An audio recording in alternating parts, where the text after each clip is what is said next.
Bonjour, mesdames et messieurs, bon réveil, bienvenue dans ce 6h30. Commençons ce journal par la présence du vice-président, le vice-président Daniel Kablan-Duncan au 31e sommet de l'Union africaine qui se tient en Mauritanie. C'est avec Viviane Haïm.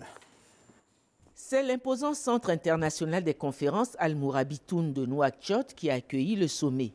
Au total, 44 chefs d'État et de représentants de chefs d'État.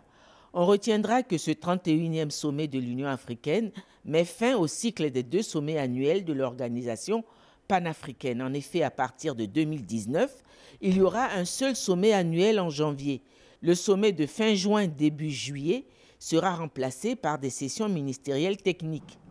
Dans son discours d'orientation générale de ce 31e sommet, le président de la Commission de l'Union africaine, Moussa Faki Mahamat, a situé sur les préoccupations qui sont celles pour l'heure de l'organisation panafricaine, à savoir réaliser la réforme institutionnelle de l'Union africaine, résoudre la question de son financement, car l'organisation est financée actuellement pour 1/3 par les États africains et pour 2/3 par les partenaires techniques et financiers. Autre préoccupation mise en avant, réaliser la zone de libre-échange continentale décidée lors du sommet de Kigali, réaliser également l'entrée en vigueur du protocole sur la libre circulation des personnes, enfin réaliser le marché unique sur le transport aérien en Afrique. Et puis une autre préoccupation et non des moindres, négocier le nouvel accord de coopération avec l'Union européenne qui va succéder à l'accord de partenariat économique de Cotonou. En somme, un sommet qui fait toute la place à l'économie et qui est révélateur de ce que l'Union africaine est désormais engagée dans la voie du développement du continent. L'année 2018 a été déclarée par l'organisation panafricaine année de lutte contre la corruption, d'où le thème de ce 31e sommet qui est « Vaincre la corruption, une voie durable pour la transformation de l'Afrique ». Après la cérémonie d'ouverture, une longue séance à huis clos a réuni les chefs d'État autour des principaux thèmes, à savoir la réforme institutionnelle de l'Union africaine, les questions liées à la zone de libre-échange continentale, la position africaine commune sur les ACP après la période 2020, la question du Sahara occidental.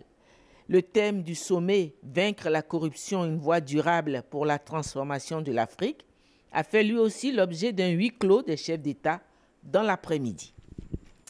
Et ici en Côte d'Ivoire, le Premier ministre Amadou Gon Coulibaly a procédé hier dimanche à la mise en service de la station de traitement d'eau de Gagnoa. Cette unité, dont les travaux ont coûté 800 millions de francs CFA, vient offrir une production pour satisfaire les besoins des populations de Gagnoa en desserte d'eau. On en parle avec Abou Sanogo.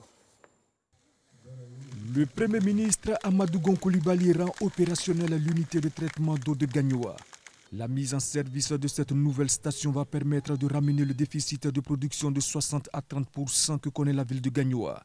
Ainsi donc, des quartiers de la ville situés en hauteur vont connaître une amélioration en desserte d'eau. Coût de travaux, 800 millions de francs CFA. Le président de la République a déjà lancé un grand projet d'approvisionnement des villes de Saint-Fra et de Gagnoa en eau potable à partir de Yamsokro.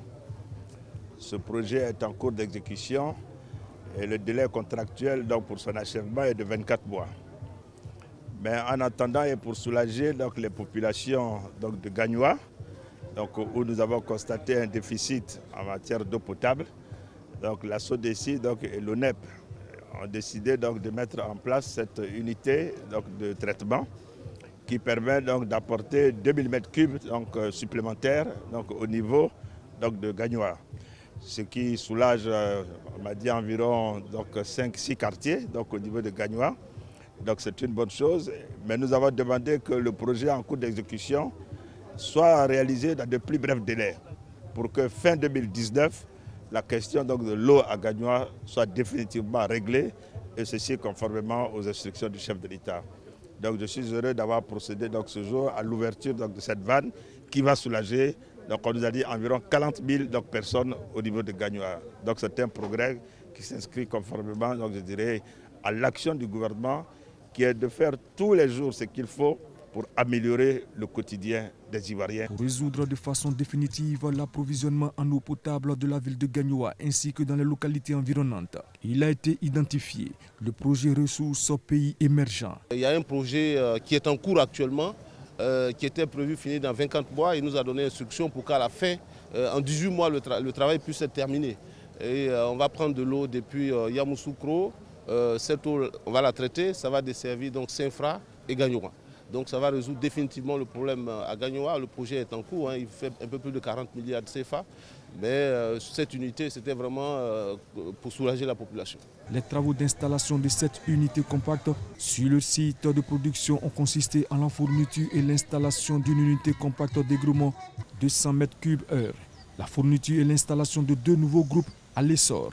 La réhabilitation et la modernisation des dispositifs de puissance et d'automatisme et l'aménagement de la station. Reportage signé Abou Sanogo. Ouverte le lundi dernier dans la ville de Grand-Bassam, la 3e session internationale de réflexion stratégique a pris fin avec d'importantes décisions au profit des États. Cette rencontre organisée par le ministère d'État, ministère de la Défense, a permis aux pays ayant connu des crises de définir des stratégies de défense. Mamadou Kwasi. Fini la 3e session internationale de réflexion stratégique organisée par le ministère d'État, ministère de la Défense. Une rencontre qui a mobilisé une quarantaine de participants venus de 20 pays africains. Au cœur de cette 3e session, la reconstruction de l'outil de défense post-conflit, cas des pays africains. Sujet qui a permis aux différents intervenants de faire des propositions pour maintenir l'outil de défense intact. Cette stratégie africaine, africano-africaine de reconstruction de l'outil de crise repose sur 3 paramètres essentiels. D'abord, une doctrine de l'armée. Une doctrine qui essaye de fixer le cap, qui essaye de s'approprier véritablement la politique de défense. Mais une doctrine contextualisée.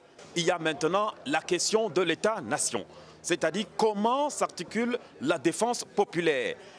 Représentant le ministre d'État, ministre de la Défense, Jean-Paul Malan, directeur de cabinet, a salué la mobilisation des États de l'Afrique de l'Ouest et du Centre, ainsi que du Comore, à ressouder les liens entre les armées sur l'outil de défense des nations.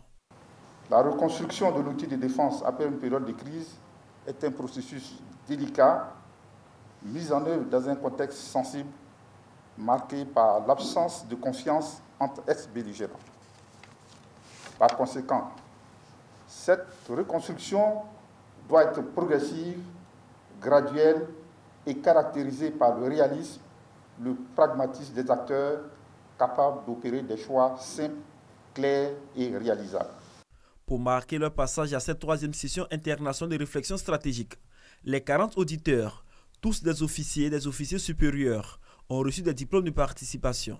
Et il faut rappeler que cette 3e session s'inscrit dans le cadre des activités de l'Institut d'études stratégiques et de défense. Petit tremblement de terre politique en Allemagne hier dimanche. Horst Schäufer, le ministre de l'Intérieur allemand, a de nouveau frappé du poing sur la table, alors même que la fragile coalition au pouvoir est déjà au bord de l'implosion. Horst Schäufer menace tout simplement de démissionner en signe de protestation contre la politique d'asile d'Angela Merkel qu'il juge trop laxiste. Il menace également de quitter la présidence de la CSU, le parti bavarois allié historique de la CDU au pouvoir. Et puis pour terminer, Redouane Faïd, un braqueur récidiviste, s'est évadé hier dimanche matin par hélicoptère de la prison de la région parisienne où il était incarcéré. L'opération de quelques minutes n'a fait ni blessé ni otage selon l'administration pénitentiaire. Redouane Faïd était donc incarcéré à la maison centrale de Réau. Lors de son évasion, il a bénéficié de l'aide d'hommes lourdement armés. C'est ce qu'a précisé des sources proches de l'enquête. Je rappelle que Redouane Faïd s'était déjà évadé de la prison de l'île Séquedin au nord de la France. C'était en 2013. C'est la fin de ce journal. Merci de l'avoir suivi. Bonne suite des programmes sur RTI.